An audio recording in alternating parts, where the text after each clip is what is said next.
Hello বন্ধুরা, আমি আজকে আবার একটি নতুন ভিডিও করতে চলে এসেছি। দেখুন,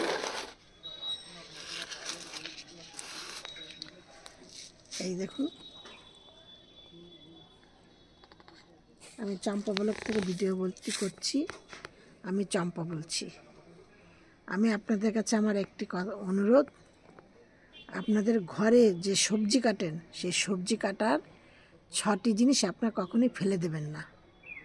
এইগুলো সবসময় গাছের, যদি জবা গাছে হোক, গোলাপ গাছে হোক, মানে যে কোনো গাছে যদি আপনারা ফুল পেতে চান, কিছু না কিছু ফুল পেতে চাইলে আপনারা অন্তত এই কাজটি করবেন।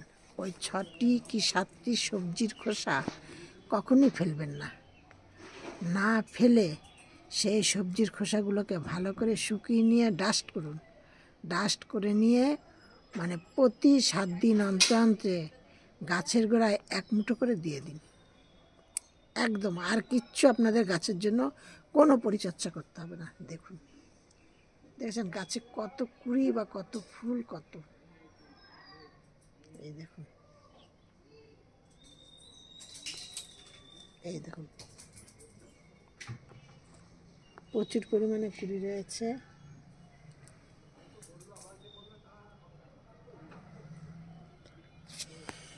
এবার আমি আপনাদেরকে বলছি,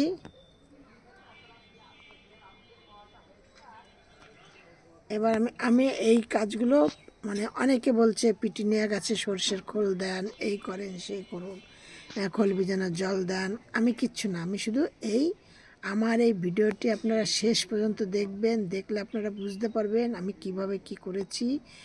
আর যেই 6টি মানে সবজির খোসার নাম বলবো, সেই 6টি সবজির খোসার শেষে মানে পরে বলবো, আগে আরেকটি জিনিস বলে নিই। দিয়ে গাছে যদি আপনারা বেশি পরিমাণে ফুল পেতে চান বা কুড়ি পেতে চান, কি গাছের পাতা হলুদ হবে না, কুড়ি ঝরে পড়বে না, তাহলে একটি কাজ করবেন। যেটা কাজটি হলো, আপনারা, আমি যেটা করি সেটা বলছি আপনাদের, আমি করে আমি অ্যান্সার পাই, তারপর আমি আপনাদের সাথে ভিডিওটি করি। দিয়ে নিয়ে আমি প্রথমে ধরুন দিয়ে নিলাম গাছের গোড়ায় 5টা 6টা কলার খোসা ভিজিয়ে দিয়েছি, দিলাম 1 মুঠো সর্ষের খোল ভিজিয়ে দিলাম, আর 2-3 চামচ চা ভিজিয়ে দিলাম। ঠিক আছে, দিয়ে নিয়ে তারপরে সেই জলটাকে ভালো করে ছেঁকে নিলাম। 4 দিন 5 দিন ভিজানোর পরে ছেঁকে নিলাম। ছেঁকে নিয়ে তারপরে সেই গাছের গোড়ায় সেইগুলোকে দিয়ে দিলাম। যেই গাছটি যেমন টব অনুযায়ী দিলাম। দিয়ে এনে তারপরে এখন শীতের সময় একটু গাছে কম কম জল দেই, সেইভাবে দিলাম হিসাব করে, দিয়ে জলটা দিলাম। সেটা আপনারাও মানে গাছ লাগাতে লাগাতে বা গাছের পরিচর্যা করতে করতে আপনারাও বুঝতে পারবেন যে কতটা কি দিতে হবে।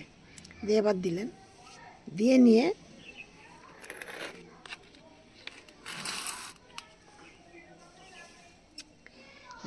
এবার যে 6টা সবজির খোসার নাম বলছি, যে 6টা সবজির খোসা হলো, প্রথম হলো আলুর খোসা, তারপর হলো পেঁয়াজের খোসা, তারপর হলো রসুনের খোসা, তারপর হলো শসার খোসা, তারপর হলো কমলালেবুর খোসা, তারপরে হলো কলার খোসা, তারপরে হলো কিছুটা ভিনিগার। আমি এই খোসাগুলোকে, এই 6টা খোসাকে পুরোটা ভালো করে রোদ্রে শুকিয়ে নিয়ে মিক্সিতে ডাস্ট করে নিলাম। ডাস্ট করে নিয়ে তারপরে সেই ডাস্টটা প্রত্যেকটা গাছের গোড়ায় ঠিক 10 দিন বাদে বাদে 1 মুঠো করে করে প্রতিটা গাছের গোড়ায় দিয়ে দিলাম। আর হলো 1 মুটকি করে ওই যে ভিনিগারের যে শিশির মুখটা থাকে, 1 মুখ করে ভিনিগার টবের পাশ দিয়ে দিয়ে দিলাম। টবের পাশ দিয়ে দিলাম, মানে ডাইরেক্ট একদম গোড়াতে দিলাম না। দিয়ে আপনারা এই কটা জিনিস দেন, একদম মানে বাতিল ফেলে দেওয়া জিনিস, শুধু ভিনিগারটাই ফেলে দেওয়া জিনিস নয়। এই কটা জিনিস আপনারা একসাথে মিক্সড করে প্রত্যেকটা গাছের গোড়ায় কিছুটা কিছুটা করে দেন। দেখবেন গাছের মানে উপকার পাবেনই, পাতা হবে না, হলুদ হয়ে ঝরে পড়বে না, তারপরে কুড়ি ঝরে পড়বে না। অনেকের আছে যেমন কুড়িগুলো মানে আমারই আগে হতো, তারপরে আমি এইসব করার পরে আমার এখন আর মানে হচ্ছে না। দিয়ে নে মানে ধরুন কালকে ফুলটা ফুটবে, আজকে আমার সেই মানে কুড়িগুলো সব ছাদে এসে দেখলাম সব পড়ে গেছে। দিয়ে নে দিয়ে এখন কিন্তু আমার এইগুলো হচ্ছে না, সেরকম হবে না। ফুলও এই দেখুন আমার এই ফুলটা 3 দিন ধরে গাছে রয়েছে, ঠিক আছে না, এই যে 3 দিন ধরে গাছে রয়েছে, এখনও তুলবো না, কারণ এইটাকে দিয়ে আমার আবার যদি বীজ হয় হবে। অবশ্যই এখন মনে হবে না, কারণ হয়েছে পুরানো হয়ে গেছে, হবে না মনে হয়। যাক তাও যদি হয় হবে আবার কি। দিন যে আপনারা এইভাবে গাছকে দিন, দিয়ে আপনারা তখন যদি আপনারা একটা গাছে দিয়ে দেখবেন, একটা গাছে যদি আপনারা ঠিকমতো উপকার পান, তাহলে আপনারা আমাকে বলবেন যে হ্যাঁ দিদিভাই আপনার কথা শুনে আমরা এই কাজটা করেছি, আপনার ভিডিও দেখে আমরা এই কাজটি করেছি, করে আমরা ভালো রেজাল্ট পেয়েছি। হ্যাঁ, আমাকে একটু কমেন্টে জানাবেন। আর আপনাদের সবাইকে বলছি আমার এই ভিডিওটি একদম শেষ পর্যন্ত দেখবেন, শেষ পর্যন্ত না দেখলে বুঝতে পারবেন না। একটা লাইক কমেন্ট শেয়ার করবেন, আর নতুন বন্ধুদের বলছি একটা সাবস্ক্রাইব করবেন, আর পাশের বেলটি বাজিয়ে দেবেন, আর অল অপশনে গিয়ে একটু ক্লিক করে দেবেন। তাহলে কি হবে, আমি পরবর্তী যে ভিডিও ছাড়বো সেই ভিডিও আপনাদের কাছে পৌঁছিয়ে যাবে।